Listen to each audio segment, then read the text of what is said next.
Okay, we're going to move on to our next session, which is the development of PKAN Therapeutics, and we're going to start with Dr. Migvis Monduy from Nicklaus Children's Hospital in Miami, Florida, and she's going to speak on the Retrophin Fort study.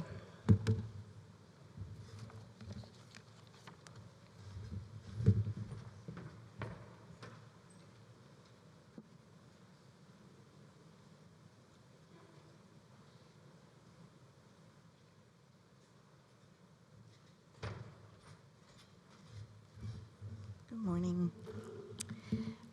Hi, good morning. Well, big shoes to fill after Dr. Hayflick's lecture. So I'm a pediatric neurologist. I practice in Miami, what was known as Miami Children's Hospital, and I've been involved in the trial as one of the sites. I wanted to give you an update today of the FORT study with Retrophin. So quickly, we'll talk about a PKAN overview and the importance of PANG2 in the construction of coenzyme A. We'll talk about unmet needs for treating patients with PKAN and how do we move from just treating underlying symptoms to actually treating the disease. And then we'll talk about the FORT study, which is currently investigating the safety and efficacy of phosmet-pantothenate, an investigational drug for the treatment of PKAN. So PANG2 is pantothenate kinase 2. It's an enzyme that is necessary, as you all know, for the construction of coenzyme A from vitamin B5. And this process occurs in all the cells in the body. So here's a schematic representation of the chemical vitamin B5, and we take it in our diet, it's in our food. It gets converted by PANG2 enzyme into phosphopantothenate, and we'll shorten it to PPA because it's easier to say. And then after several reactions, that is turned into coenzyme A, which we need for other reactions in the body and for energy in the cells in the body. So patients that have PKAN have mutations in PANG2 gene typically, and these mutations reduce the function of the enzyme. So with less PPA, in turn, that leads to a reduction of CoA production. So we know it's a spectrum disorder. We tend to think of it as different systems that gets involved. So the major one that we think and we tend to treat are the motor symptoms. So usually the movement disorders, the dystonia that affects eating and speaking and swallowing and walking. But there's also cognitive problems, as you all know. There's psychiatric and behavioral problems. And for some patients, there could be vision problems as well. So it's important that the patients are managed, as you all know, by multiple specialists, hopefully that understand the disorder and can target each symptom.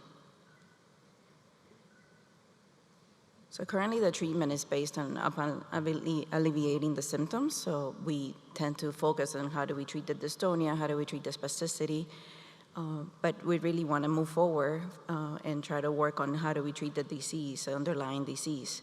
And that would mean restoring the pathway creating CoA. Unfortunately, PPA and CoA are not able to readily get into the brain because they're charged molecules. So phosmet-pantothenate is an investigational drug that is a potential PPA replacement therapy because it was designed to deliver PPA to the cells, including the neurons in the brain. So again, if we go back to the chemistry, you see vitamin B5 on your left-hand side. That's again converted to PANG2 in healthy individuals to PPA, and then you produce CoA from that.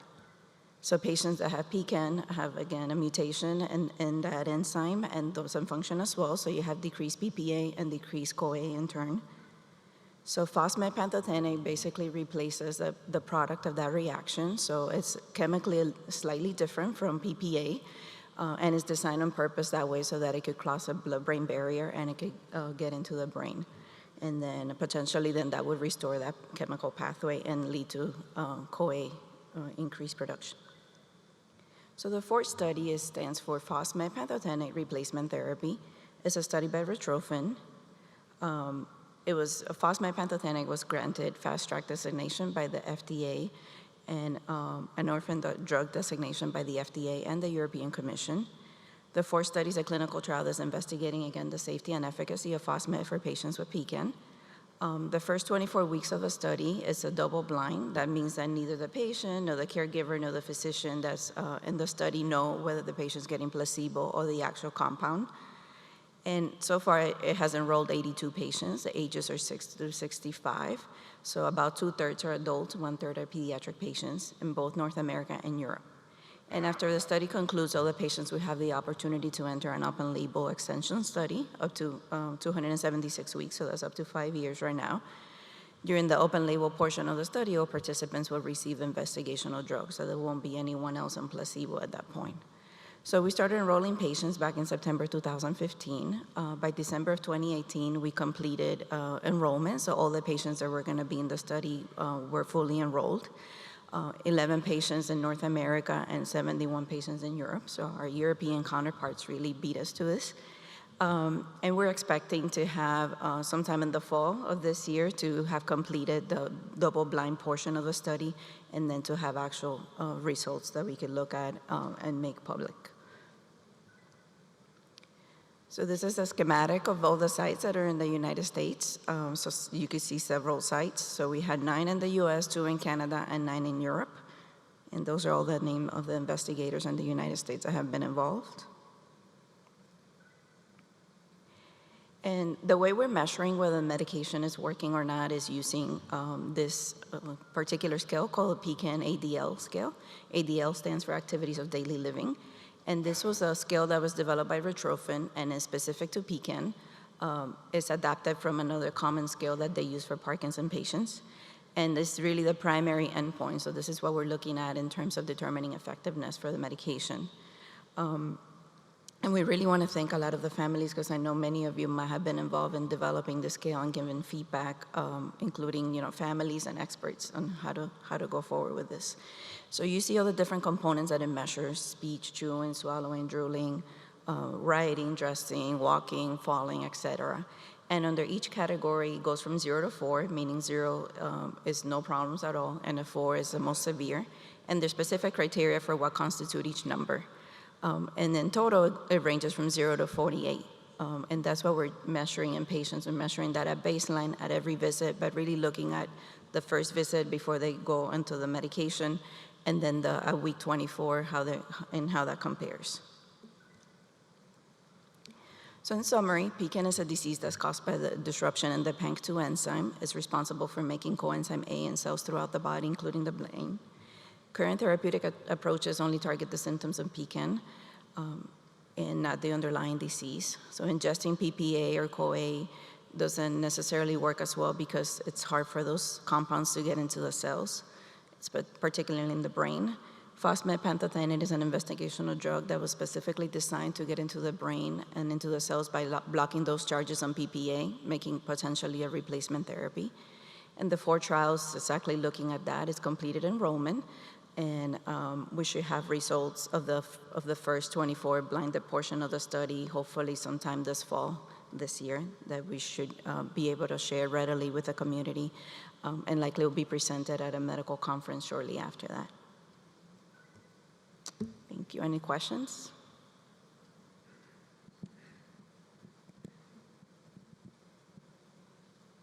Any questions?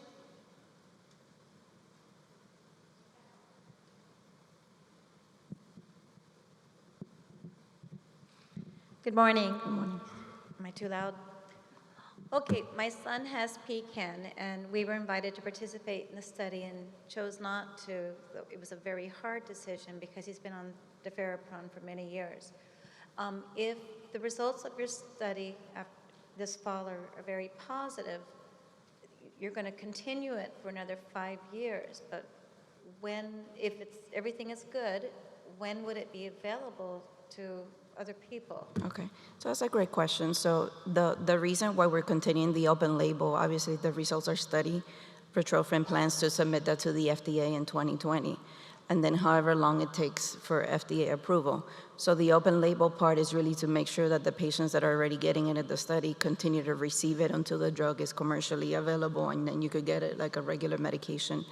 I know the company, and they're here, so they could probably answer this question better, but I know they're planning on having an expanded access program also if the results are positive.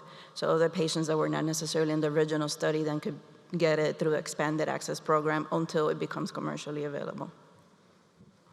But it all depends on the results. So. Okay, thank you very much. Thank you.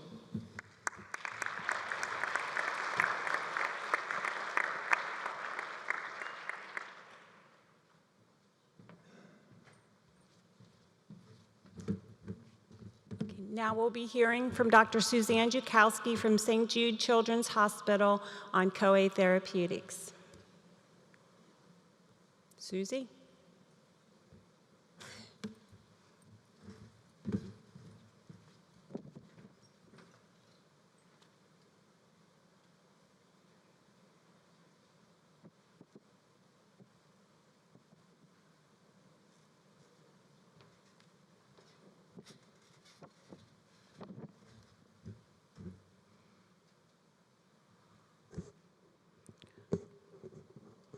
There they are. I was trying to look for my slides. Hi, I'm Susie Jackowski. I'm from St. Jude Children's Research Hospital. Thank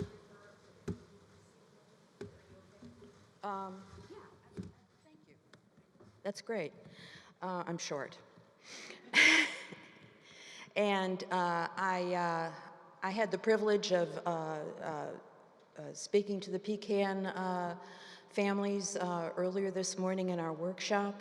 And today I'll be providing more data about some of our work aimed toward therapeutics.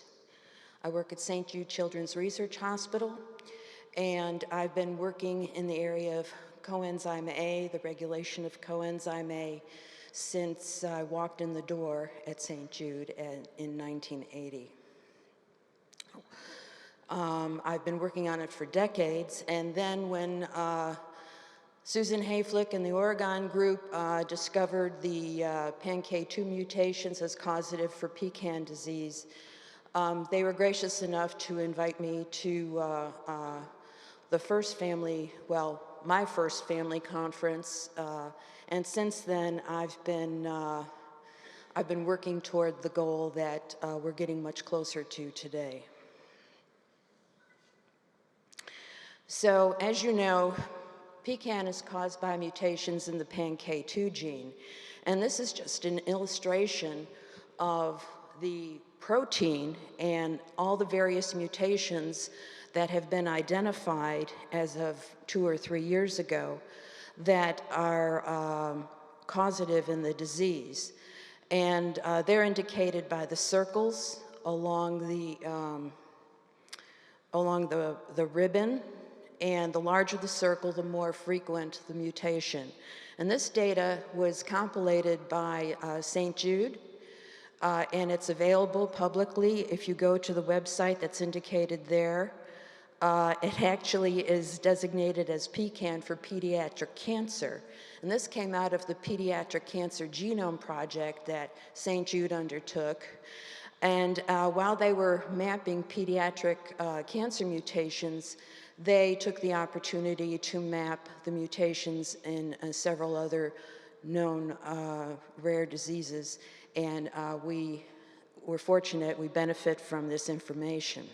So you can access this, or your physicians can access this information. It's readily available on the website. Okay, so what's the hypothesis here for our therapeutic approach? Actually, there are 3 PKAN proteins in brain, not just PKAN2. There's PKAN1 alpha, PKAN2, and PKAN3, and that is the whole collection of PKAN genes that are found in mammals. And these are all expressed to some extent in all the different cell types of the brain, including neurons, glial cells, astrocytes, and so on. As you know, it's caused by mutations. PKAN is caused by mutations in the PKAN2 protein, and these mutations either lead to a total loss of the protein, either it becomes unstable, the protein's not made, or the point mutations often just reduce its enzyme activity. What is an enzyme? It's a protein that undertakes a chemical reaction, a biochemical reaction in the body. And the point mutations, some of them reduce the activity to various extents, ranging from 0 if it occurs in the catalytic site, up to maybe 30% reduction. And this could account for some of the range of the severity in the PKAN disease. So as you know, you've heard, we believe that PKAN is caused by a coenzyme A deficiency, and this has been shown with a variety of mouse models where we've artificially, genetically caused a decrease in the coenzyme A in cells and in various organs of mice. So the fact that PKAN1 and PKAN3 are also expressed, we decided, based on our knowledge over the years of how the protein works, we thought we could artificially activate the alternative PAN-K protein called PAN-K3. We knew that this was possible because in the course of our research, we identified naturally occurring activators that allowed the protein to become more active. But these were not suitable for a therapeutic approach, just to feed them to mice or later give them to patients, is because their metabolism in the body is quite rapid, and they don't hang around in the bloodstream very long. So we knew the approach was possible, so we aimed to make synthetic activators. To do this, we undertook a high-throughput screen at St. Jude Chemical Library. And this is just an example of one portion of the screen. This only shows 7,000 assays. We actually assayed the entire library with over 2 million assays. And the library at the time consisted of 520,000 novel chemical compounds. As you can imagine, this took a long time for us because we did it with purified PAN-K3 protein, and we had to produce 1.3 grams of pure protein to do all of these assays and analyze all the assays, do dose response curves, and so on and so forth. But the black collection of dots indicates just the baseline noise for compounds that wouldn't activate the PAN-K3. The green line at the top shows you our positive control, where we get 100% activation of the protein using a known approach and chemical that we know and we've used through the years. And so we were looking for those dots in between the dark black collection of dots and the green line above, and these were potential hits. What we call in the high throughput screen. These are chemical compounds that seem to activate the PAN-K3 protein and to some extent, and we wanted to follow up on these. So to do that, we actually looked at all of those hits and looked at the physicochemical properties of those chemical compounds, and we filtered them a novel way. We didn't use Lipinski's rules that some of you professionals in the room may have heard about. We used a totally different approach. First of all, we wanted low molecular weight. So if we had to modify the compound, we had room to put chemical structures around it. And then we also followed a chemical principle called Lip-E, which balanced lipophilicity, or how much the compound was dissolvable in organic solvents, along with its potency. And what you see there is the structure of one of our very early hit compounds, and with the values there. And we've improved on this significantly through over several years, this initial hit compound. And you can access this whole Lip-E approach in the reference that I've given at the bottom of the slide. So this is our compound workflow. As I said before, we looked at the physicochemical properties of the chemistry. It's all about the chemistry. Then we look at the affinity of the compound with the pure PKAN3 protein. We look at the structure of the PKAN3 protein together with the compound and see how the structure of the protein changes, and I'll show you a little bit about that in a minute. And we also add the compound to cells and actually measure the CoA in the cells, and if it increases or not over a reasonable dose range. We looked at the stability of the compound. Once you give a drug, all drugs are metabolized primarily by the liver. In other words, what that means is they're modified. Our liver does a really good job handling foreign synthetic compounds, and it adds different groups to make them go to the kidney faster and go out in the urine. It breaks bonds. It changes the drug so that it would be no longer active on its target.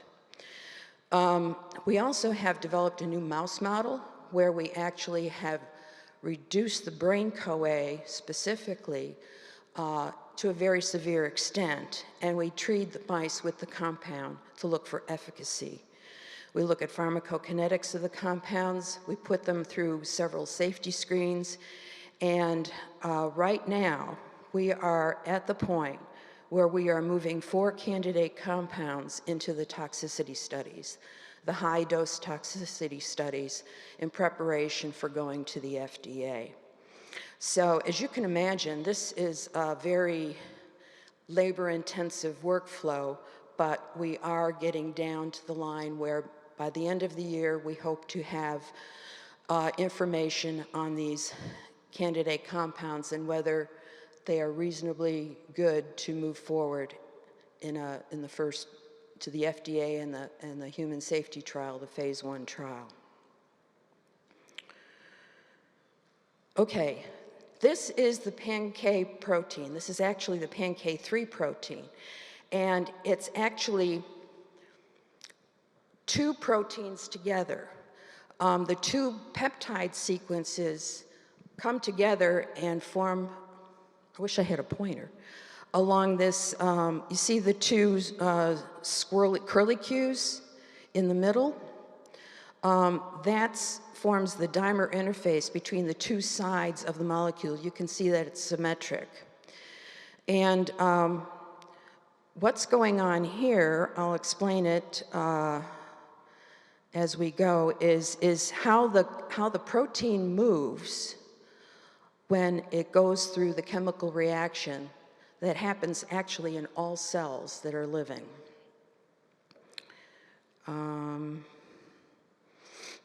You can see, we'll start over on this. You started a little soon there, but so I can explain to you what's happening. So the protein is all these curlicues connected by spaghetti. There's the, okay, can we start over? Sorry. Okay, there's the ATP substrate going into the active site. The panthenate comes in, and did you notice that blue flap coming down over the small molecules as they go and nestle into the part of the protein? Here's the close-up. The ATP goes in, that flap opens, panthenate goes in, the phosphate gets transferred, and then they leave. So I put this together. I'm not going to drag you through all the structures that we've studied, investigated, and actually published for the whole catalytic cycle of this protein. But this gives you an idea, this animation of how the protein works. And this going in there, that's an inhibitor that goes and sits in and keeps it in the inactive conformation. That's wings out, okay? Closed wings in is active, wings out is inactive. Okay, so let's get to the nitty-gritty here. So when we feed mice, wild-type mice, we can actually raise CoA levels above normal with these, we call them pantazine compounds. And this is just an example of the efficacy of two of the panazines that we've worked with, 2891 and 3022. And you can see that it raises the CoA level on the left-hand graph in liver. In the middle, it raises it in the forebrain, and on the right-hand panel, it raises it in the hindbrain to a significant extent. It's not easy to measure CoA in cells, and we had to develop all the methodology to technically overcome these difficulties. And actually, when you give extra panthenate, you don't raise the CoA levels in the brain. But if you give extra panthenate in the presence of the panazine, you can see in the right-hand panel how the brain CoA will go up significantly. And each of those dots are individual mice in each study.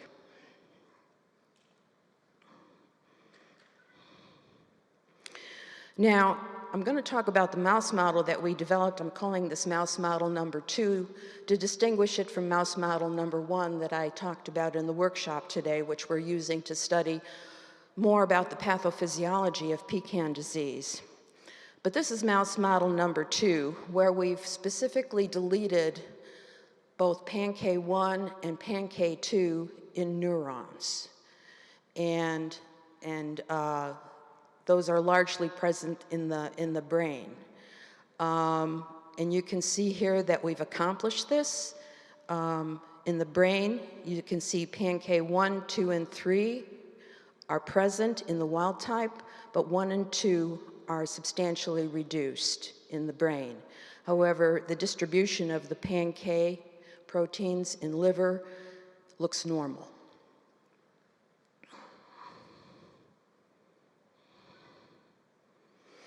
And in these mice, when we look at the CoA in the brain and actually measure it, you can see in the middle of each of these graphs is the CoA level and how much it's reduced in the brains of this mouse model compared to their matched normal mice.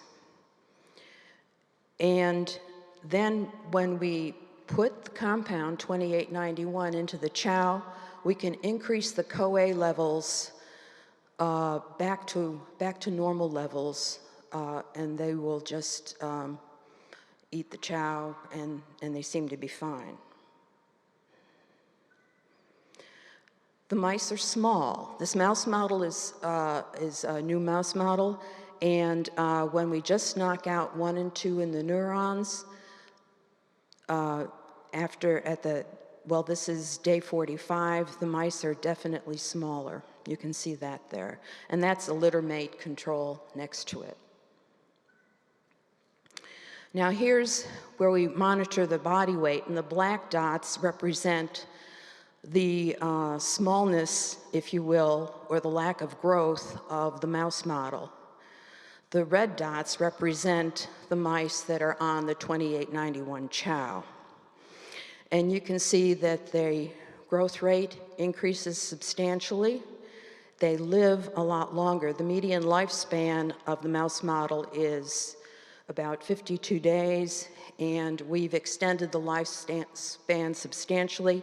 And actually, we terminated the experiment at the end of 6 months, and 5 out of the 11 were still alive. All of this data has been published just last year in Nature Communications, which I believe is an open access journal, so you should all be able to access it. It should be freely available to you. You don't have to go through a medical library to get it, I don't think. And these mice have a movement disorder. On the left-hand side, we show the wild type or normal mice. And this is an open field test. And basically, we put the mice in a small arena. It's about 1.5 by 2 feet in size. And we video record their movement over a 5-minute period. And if you see a green dot there, that's where the mouse started. Each of these are individual mice. And the green dot is where they started. The red dot is where they stopped at the end of 5 minutes. And the knockout mice, you can see in the right panels, they don't like to move, they cannot move, it may hurt them. They're just not doing very much in the 5-minute period. But when they're on 2891, their movement significantly improves. It's not 100% back to normal, but it is really a significant improvement. And this is a very severe mouse model. So we believe that this approach is feasible. We've shown efficacy for this series of compounds, and we are moving forward together with CoA Therapeutics, who are supporting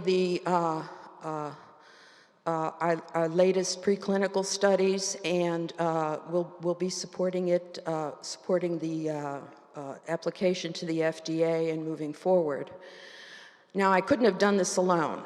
I am not an expert in all of these areas, and I have assembled together, this is the team of investigators that we all work together on this project, and we've been working very closely for several years. We have a wonderful medicinal chemist. He came up with the LIPE idea, a great biochemistry guy, who actually is my husband, and a structural biologist. All of this is structure-guided design when we make modifications on the Panazine structure. And we appreciate the support from St. Jude in conjunction with CoA Therapeutics. And I'll take any questions.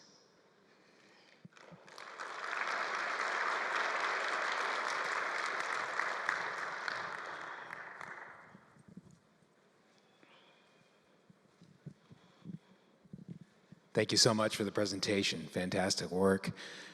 The question I have for you is regarding levels of protein, PANK1 and 3, in the mice versus humans. And what are your thoughts around trying to induce or activate PANK1 and 3 as you transition over to humans? Okay. Actually, PANK2 in humans is at a much higher level in humans than it is in mice, and but PANK3 is present in human. It's present in all cells, actually. It's found in all cells, and so PANK3 is a really good target. Any other questions? All right, then. Thank you, Dr. Jackowski.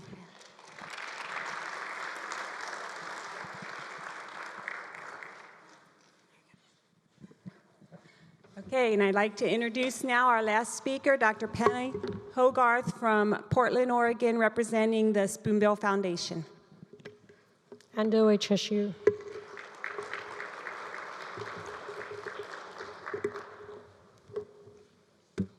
So the first challenge, let's see if it all connects. Oh, that's promising.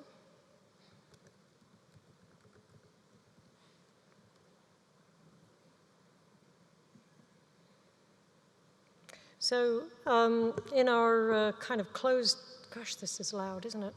In our closed session yesterday with the PKAN families, we talked at more length about CoA-Z and PKAN, and I'm not going to go over all the same stuff. This is going to be a fairly high-level presentation, brief.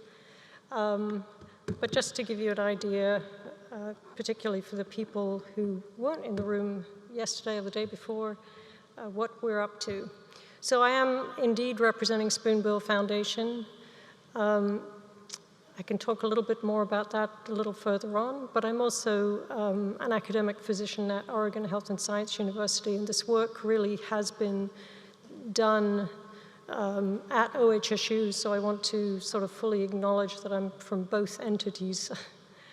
So what we have in CoA-Z is a compound that is based on data from what we believe to be a really good mouse model and from your cells. So this mouse has a mutation in the same gene that humans with PKAN, people with PKAN have that same mutation. This mouse has that mutation. And what we see, as you all know, we have over the years taken skin samples and blood samples from people with PKAN, your family members, you yourself if you're here. What we do is we grow those in a dish in the lab. We can then study them to see how they differ from cells from people who don't have PKAN. This is a sort of a core part of what people do in medicine to try to find a model system to be able to test compounds of interest. And then another thing we do is we develop a mouse that is genetically the same or has a rationale for recapitulating or duplicating the human disease. And then we test our compounds in both of those model systems. So we have taken cells from you, we've grown them up in a dish, we have now found very compelling evidence to see very robust differences in cells from people with PKAN and cells from people who don't have PKAN.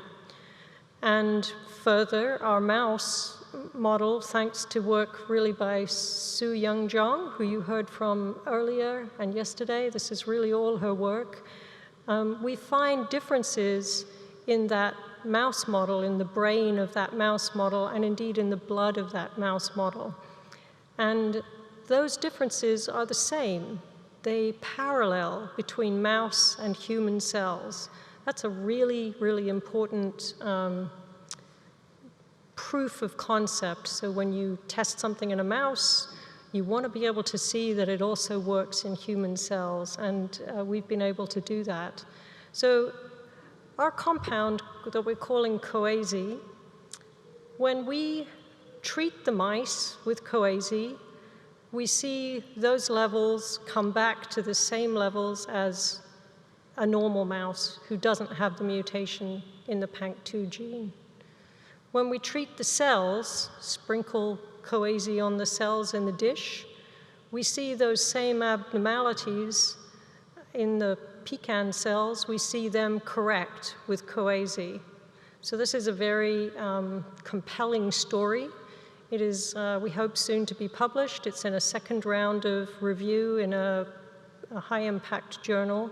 So this work will be published hopefully quite shortly. We have taken our data, we have presented it to the regulatory authorities and to our scientific peers now, and we are ready to move into a clinical trial.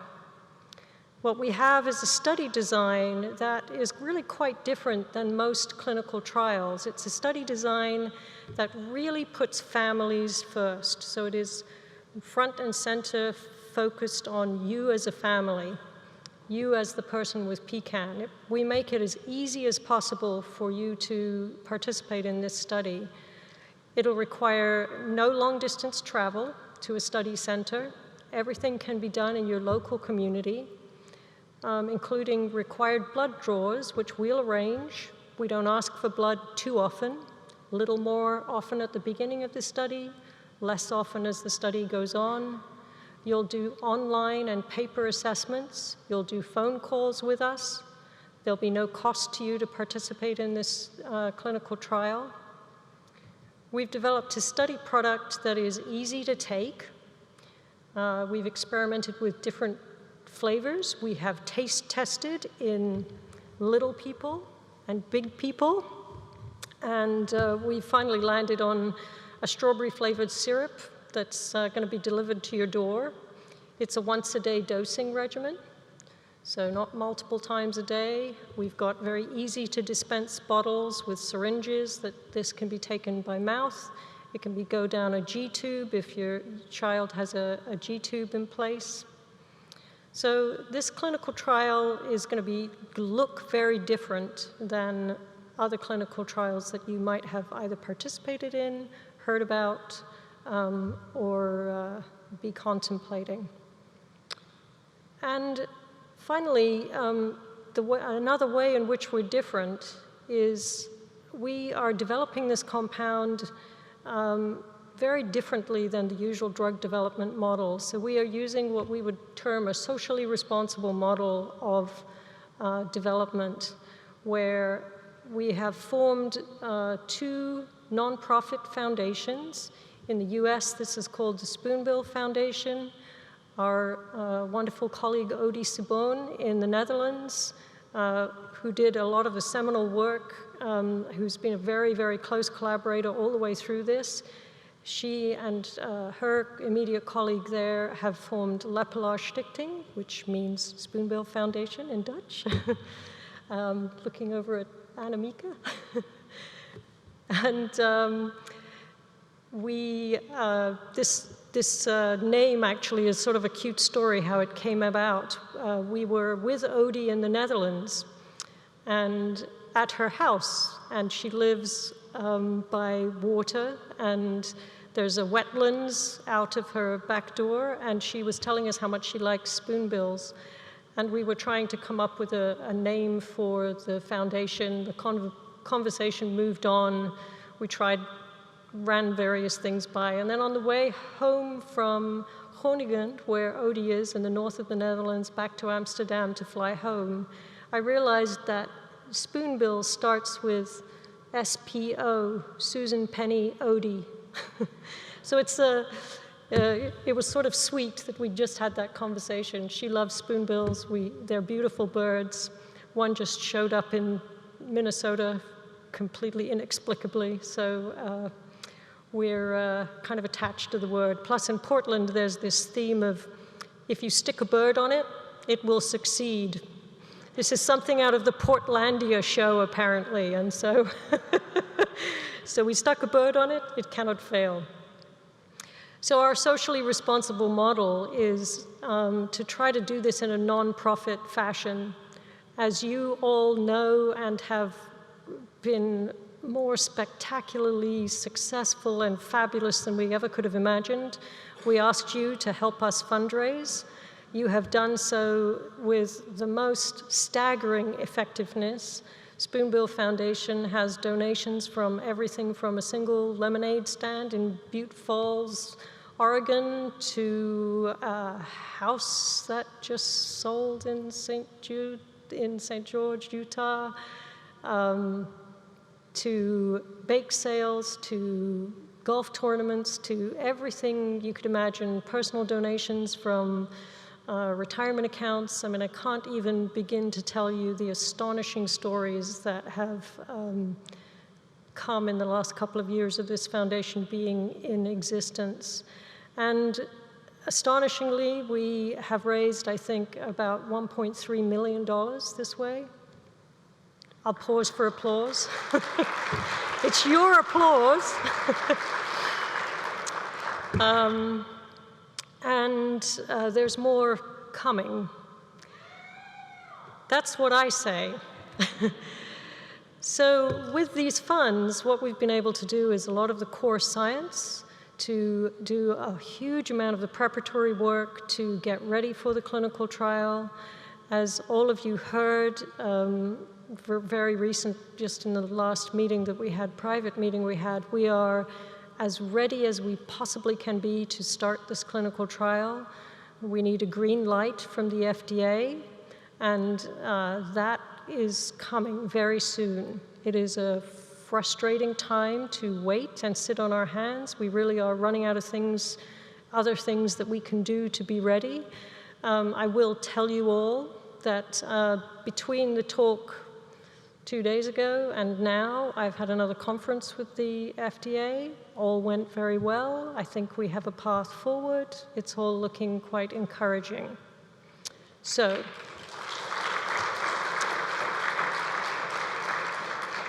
our goal with these foundations and with the model that we've developed is that this product should be available at the lowest cost possible to anybody that needs it. Including at no cost for people who truly have no resources to be able to buy it at cost.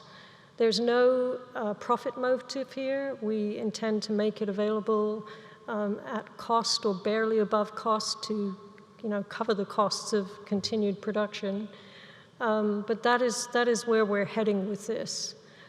This is in stark contrast to drug development models where drug prices for orphan diseases have been escalating in the most extraordinary way in the last few years.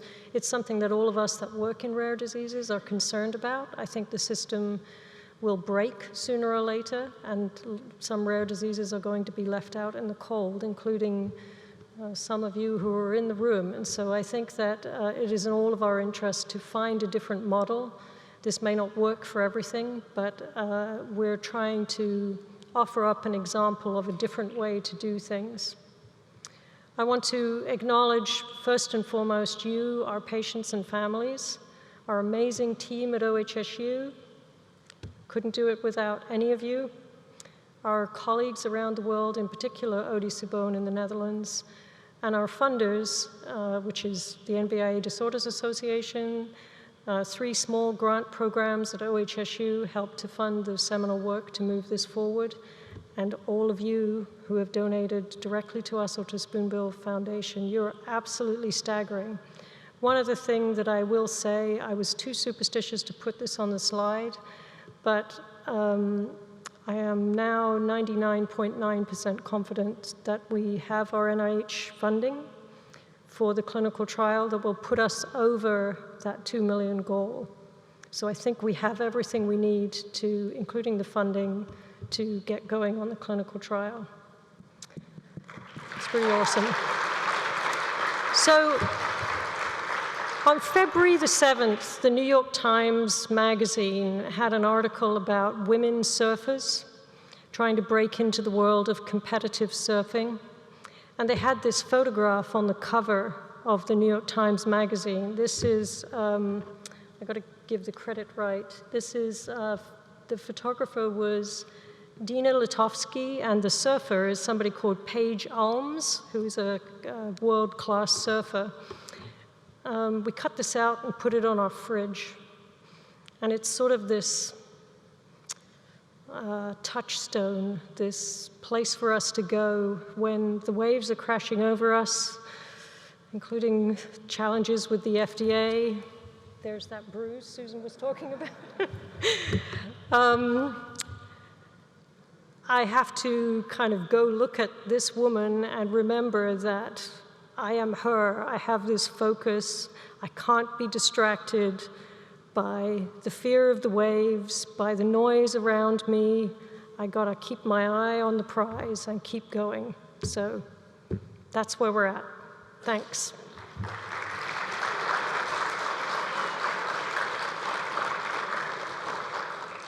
Okay, we have a few minutes for questions. I think everybody asked all their questions of me yesterday. Okay, last chance, anyone? Oh yeah, the question, I said I was going to address this, so I do want to come back to it. Somebody asked earlier, what can we do as a community to galvanize the FDA? Are there actions we can take? And I do think that there is a place for that. We have been treading carefully because we have had, and I really do mean this, we've had an extraordinarily collaborative relationship with the FDA for the last 3.5 years. We've gone from concept to being on the verge of a clinical trial in 3.5 years. That never happens. It's amazing. It's amazing. And we have done that in part because the FDA has actually been amazing to work with. There was definitely some hiccups around the time of the shutdown. I think, and now for reasons unrelated to the shutdown, the government shutdown, we're now talking to a slightly different group than we have been, and so we are needing to get them up to speed with the project from A to Z, pun intended. And I think we are getting there. We had a very productive conference yesterday, and I think that things are going to move forward without action on the family's part. However, as we told you, we may ask you to tell us the story of your child, of yourself, in a succinct way, and compile that information for the FDA to be fully sure that they have the patients right front and center in front of them as they're considering what they need to do. So, yes. Information. Thank you. Also, the information that the keynote speaker yesterday gave regarding the SMA disease and the effort she made with the patients and the family can be of any help? Yeah, so I have to admit I was off doing something else during that time, scheduled something else. I wanted very much to hear the talk. I think that it is a similar approach, that it is putting the patient face, the patient's story in front of the FDA. I do think that there is a place for that, and so I think we will come to you as a community and ask for you to do that in a structured way as we need it. I want everybody to know that we have put, with your signed permissions, patient videos in front of the FDA during our in-person meetings with them, and that has been immensely helpful and very effective, I think. So we will use those things as we need to. I think it's an important thing. Then I think there are also other measures that can be taken in terms of leveraging political contacts, that kind of thing. I think there is a place for that, and we will call for your help with that as we need it.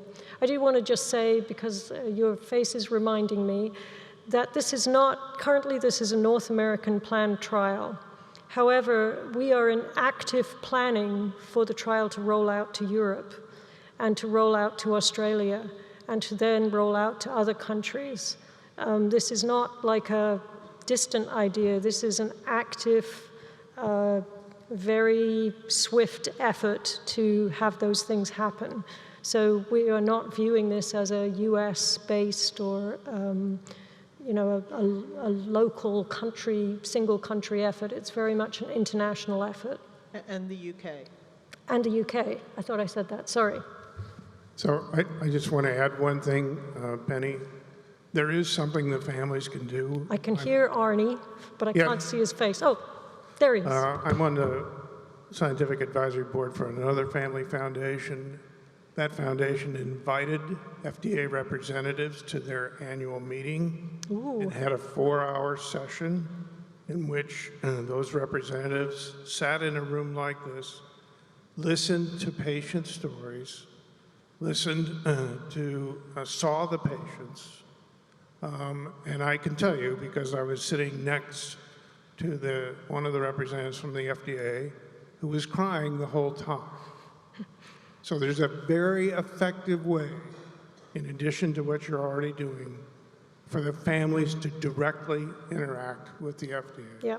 Yep. I will tell you that, and Susan was at this particular meeting, so when we showed a series of videos just showing the progression of PKAN in children at the FDA meeting, we had half the room weeping.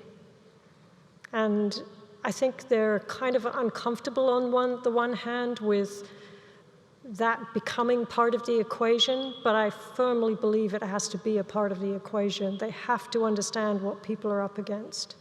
And so we've been able to leverage that without asking people to come in person, but hey, I'm willing to do what it takes. I think that we're making progress, and I think that we will, in fact, be able to start this clinical trial very soon. So stick with us.